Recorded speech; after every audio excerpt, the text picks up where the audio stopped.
big story here and across the country is, of course, this winter storm, which is just hitting at just an unfortunate time, Betsy, because a lot of people wanted to get out on the roads today, maybe head to mom and dad's, grandma and grandpa's. Now we're a little bit stuck. We are, and conditions are going to deteriorate through the afternoon. What you see is what you get. The good news is we're going to start to back off the snow. The bad news is the wind speeds are going to be picking up, and these numbers are going to be going up as well. These are the absolute latest on our first energy power outages. Look at Summit County now over 2,000, over 1,100 in Erie County. Cuyahoga County still holding in the mid 200s, so 269 right now.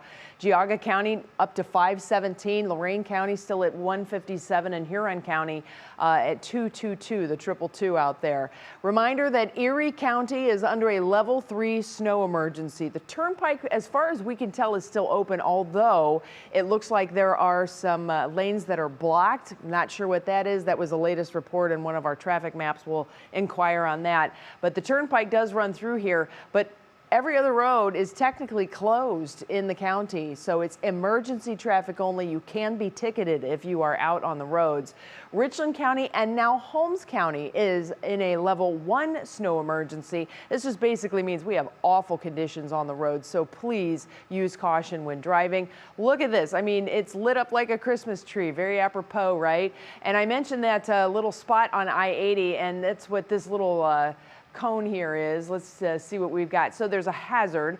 I-80 westbound, road blocked from exit 140 to exit 135. I'm not quite sure what that is about. Remember, the turnpike is a private entity now, but that is not good. So the turnpike closed apparently westbound. If those lanes are blocked, we'll work on confirming that right now. But certainly we have some pretty nasty conditions.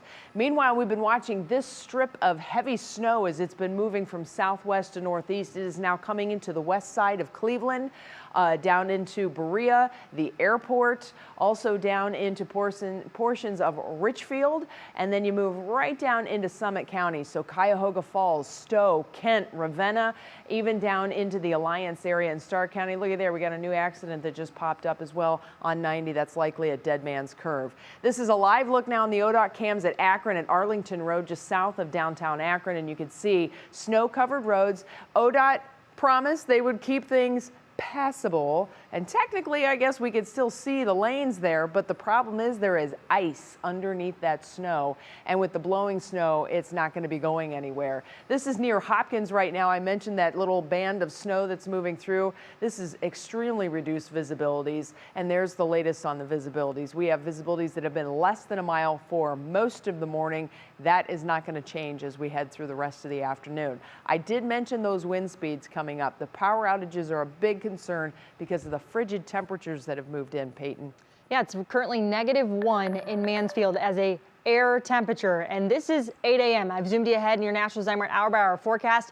Mansfield will drop down to -4, but their feels-like condition also going to continue to drop in the next couple of hours, and then through the day, with the winds in tandem to everything else that's going on, it's going to feel close to -30 outside. These wind chill factors are extremely dangerous as we take you through today. That is going to be very treacherous on top of everything when it comes to the potential of power outages stacking on up throughout your Friday and then leading you into Saturday. That pink temperature, watch it as we go through time here on your screen. It doesn't waver much. The one thing that does switch its position is going to be where the snow is coming down.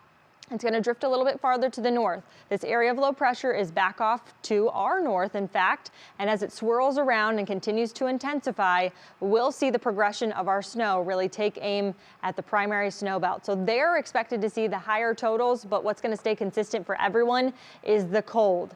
Everyone will feel close to 0 degrees when it comes to 5 p.m. tonight, if not sub-zero. It is possible, and we are only going to stay down right along that point all the way through tomorrow morning. Lake effect snow will continue as we head through tomorrow morning, through your Saturday, and that is going to lead to also a hazard for your Christmas Eve. If you plan to travel tomorrow, there will still be drifting and blowing snow.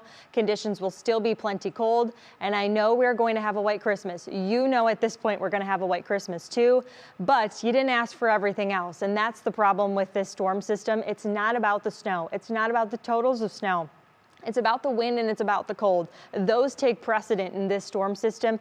These totals are not very impressive as they take you through Sunday. Yes, 8 to 12 inches is an impressive number for parts of Lake and Ashtabula County, but they've done that before. They have, and they will again. It's the fact that it is so cold that this snow is not the kind that you would send kids to play out in.